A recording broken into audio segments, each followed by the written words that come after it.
Hello students, today we are going to start our same chapter of Business Studies class 12th and the chapter name is Organizing. This is part 3 of that chapter and today we are going to discuss delegation of authority. So students, we know that every manager has lots of work and the manager alone cannot perform all the duties. So he has to transfer our work among their subordinates.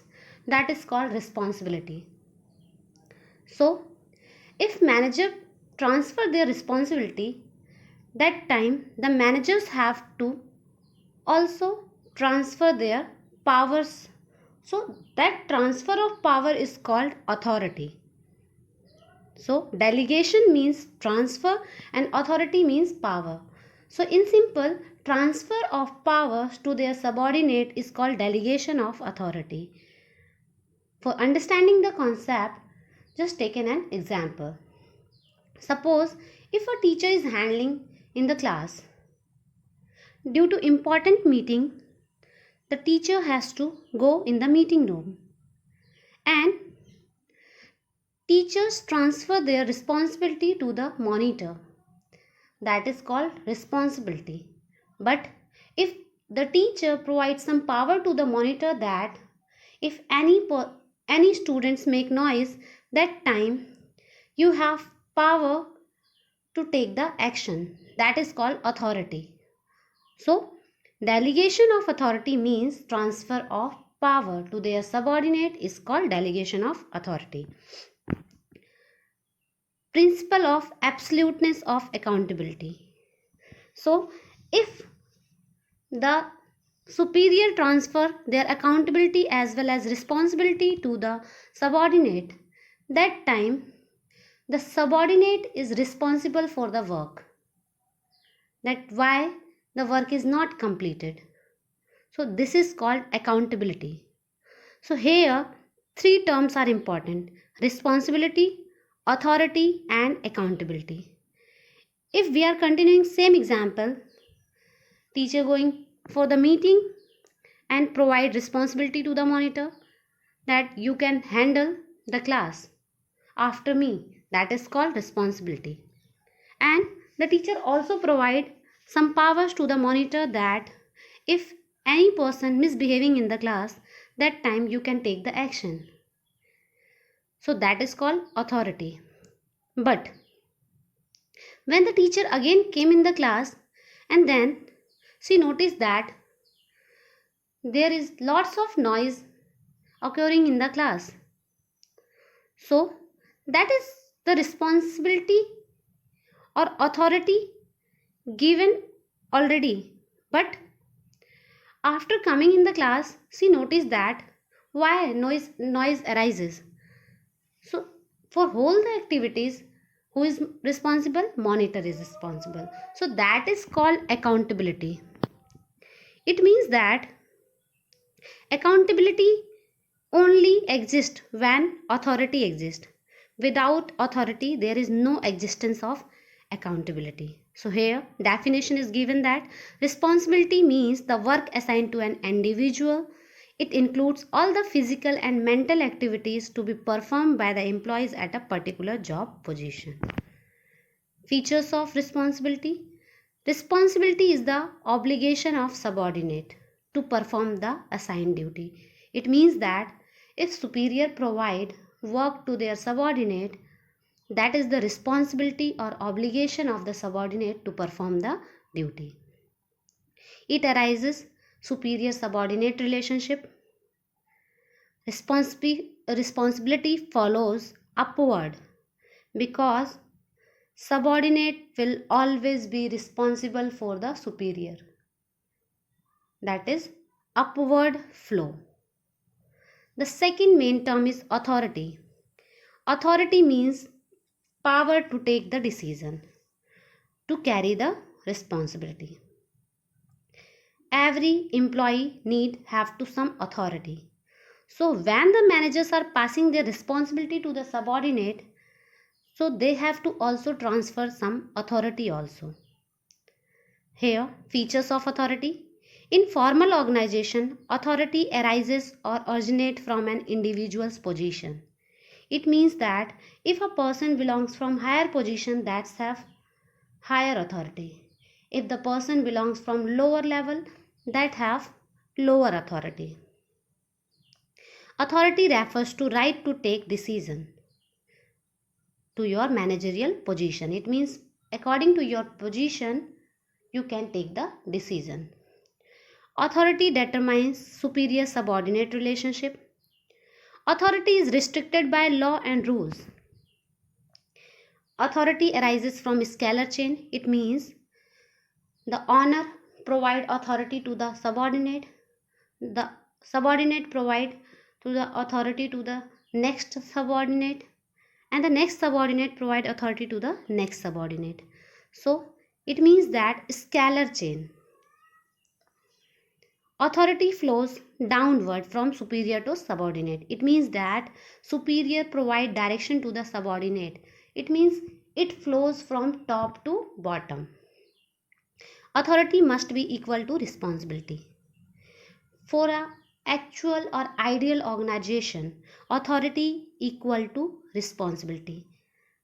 If authority is greater than the responsibility, then the subordinate can make the advantage of that authority. But if the responsibility is greater than the authority, that time the subordinate cannot perform their work accurately.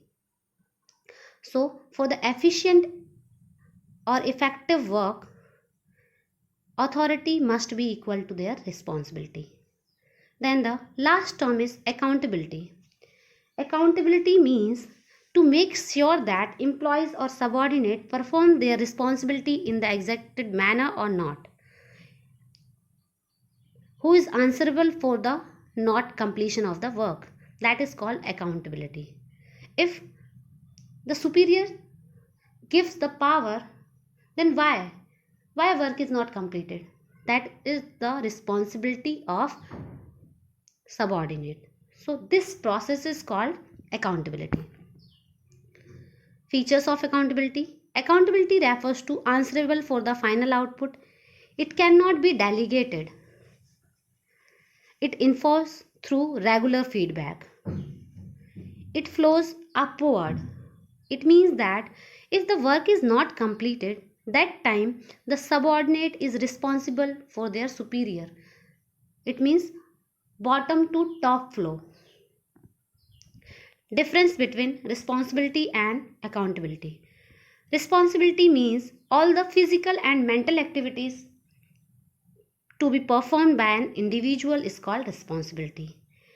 Accountability means obligation for not completing the work. Delegation. Responsibility cannot be entirely delegated, and accountability can never be delegated. For example, teachers' all responsibility cannot transfer to the monitor.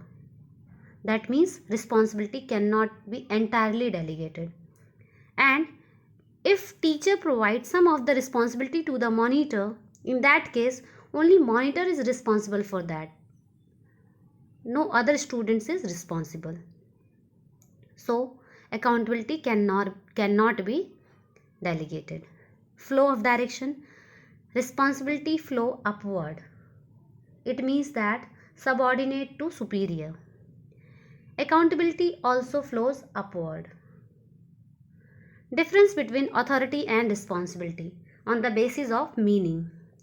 Authority means power to take decision, that is called authority. Responsibility, if an individual perform task, that is called responsibility. Origin. Authority arises because of formal position, and responsibility start due to the superior subordinate relationship. Direction of flow. Authority flows downward. It means that superior to subordinate. But responsibility flows upward. It means subordinate to superior. Delegation. Authority can be delegated. Responsibility. Responsibility cannot be fully delegated. Comparative study elements of delegation, that is authority, responsibility and accountability. There are three terms, and what is the basic difference in between? First one is on the basis of meaning.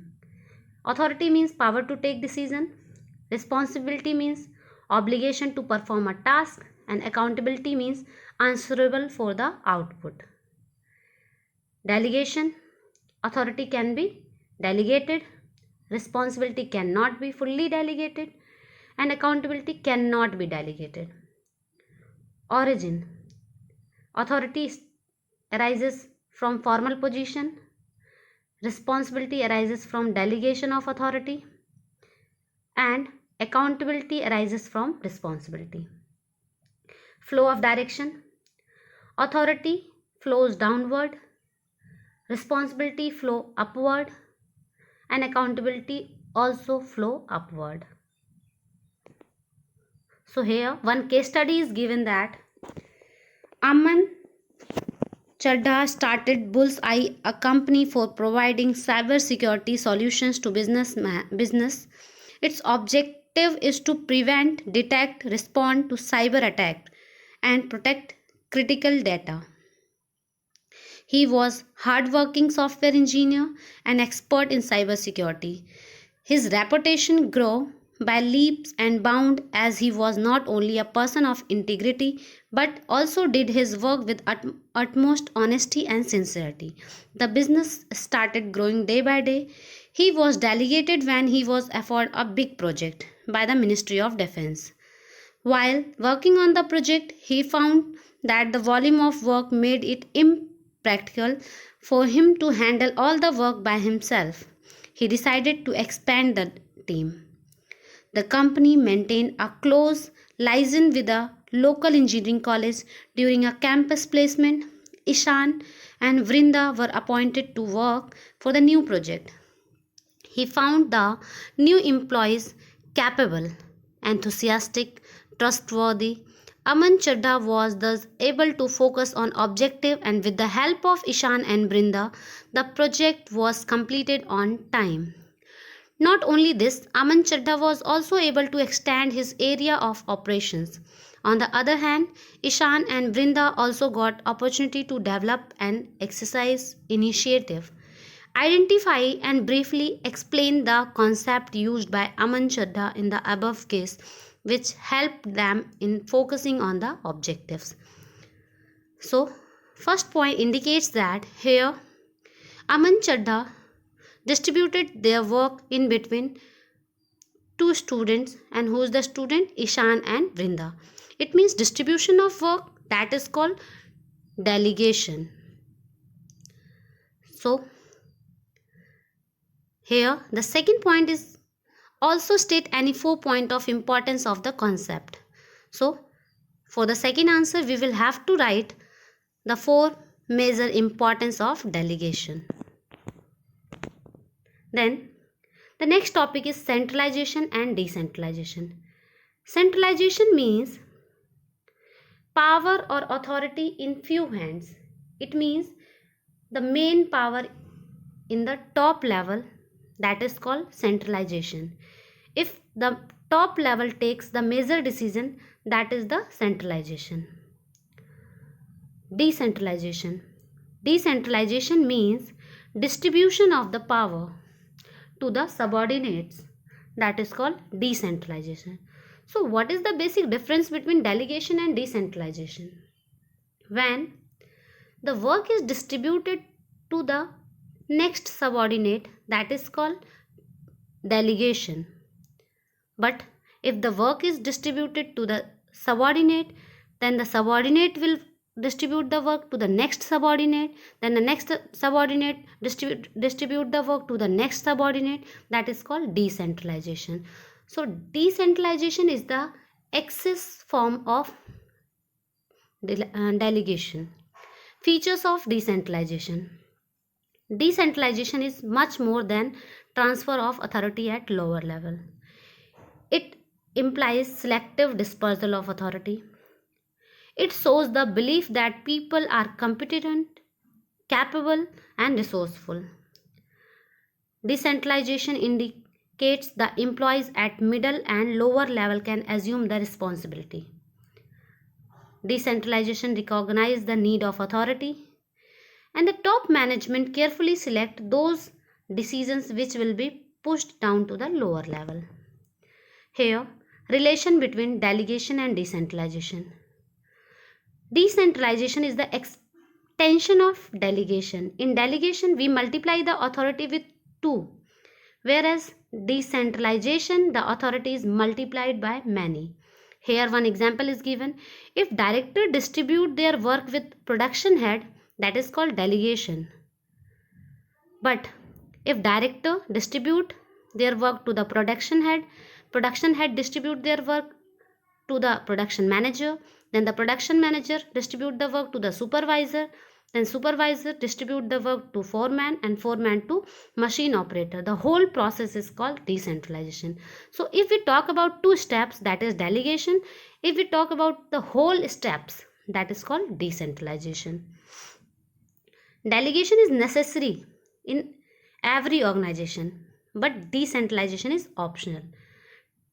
A single person cannot perform all the duties, so he has to transfer their work to their subordinate.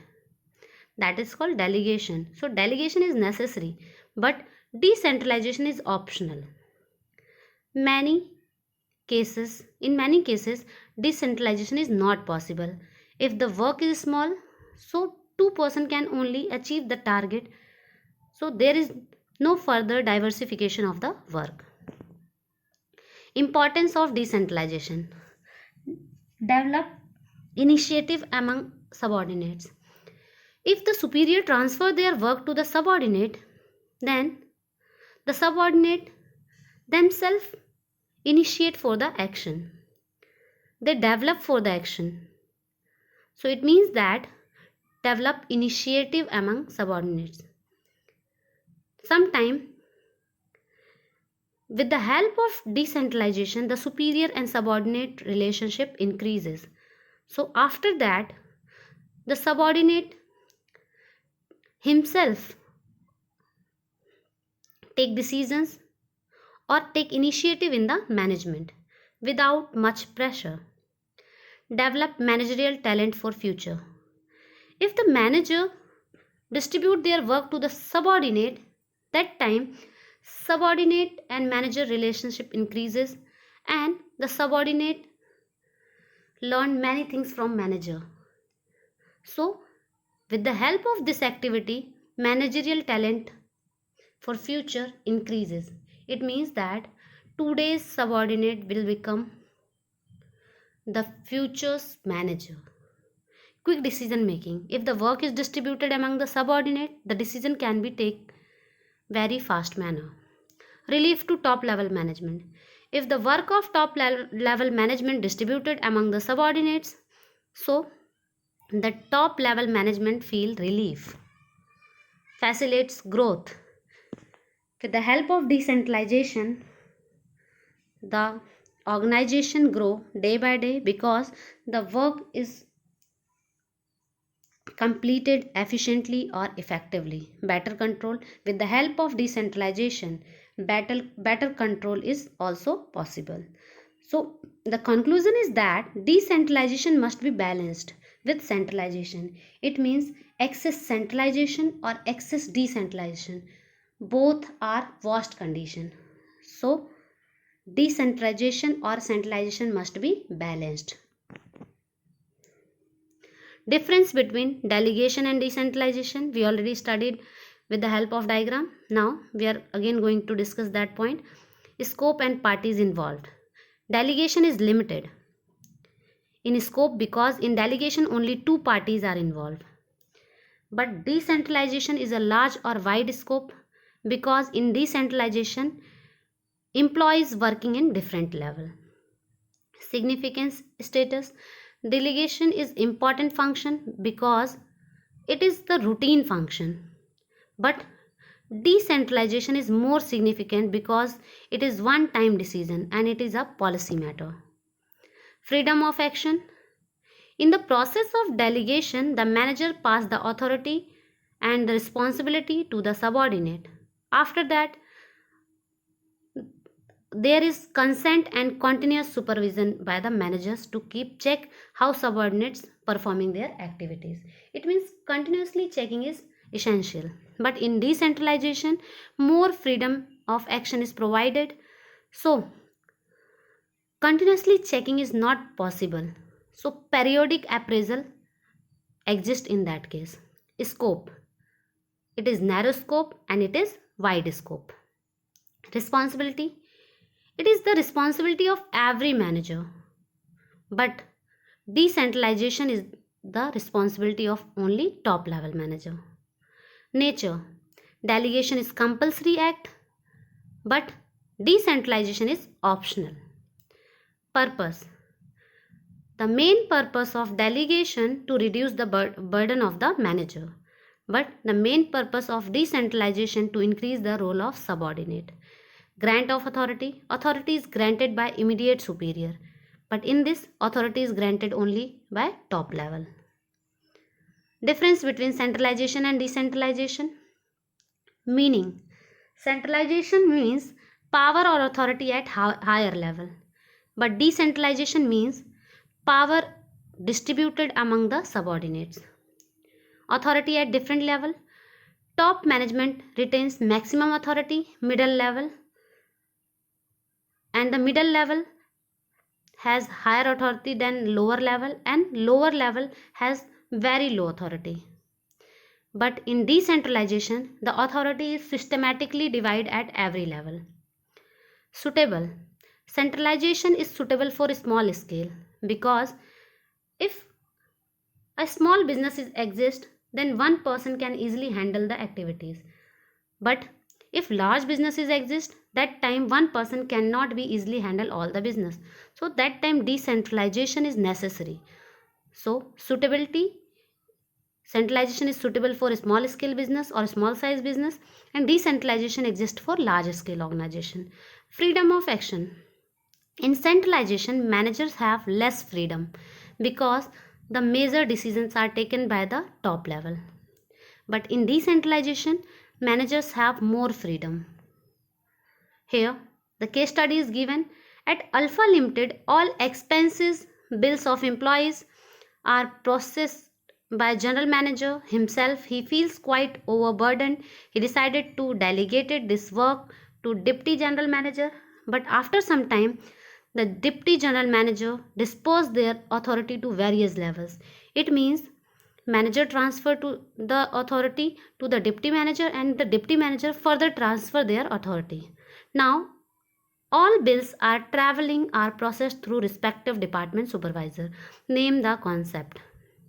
Before this, centralization process, and after that decentralization process, because before taking the decision the whole process are completed only by the general manager, but after taking the decision the general manager assigned the work to the deputy manager, and the deputy manager further classified the work. It means the large distribution chain of the work. That is decentralization, not delegation. One more case study is Samir Gupta started a telecommunication company, Donaira Limited, to manufacture economical mobile phones for the Indian rural market with 15 employees. The company did very well in the initial years as the product was good and marketed well. The demand of its product went up. To increase production, the company decided to recruit additional employees. Samir Gupta, who was earlier taking all decisions for the company, had to selectively disperse the authority. He believed that subordinates are competent, capable and resourceful and can assume responsibility for effective implementation of their decisions. This paid off, and the company was not only able to increase the production but also expand the product range. Identify the concept, that is decentralization, because the work is classified in between only next level, not next to next level, that is decentralization. So also explain 3 points of importance, so we can easily write the 3 importance. With this concept our chapter is finished. Now with the help of next video we will discuss over next chapter.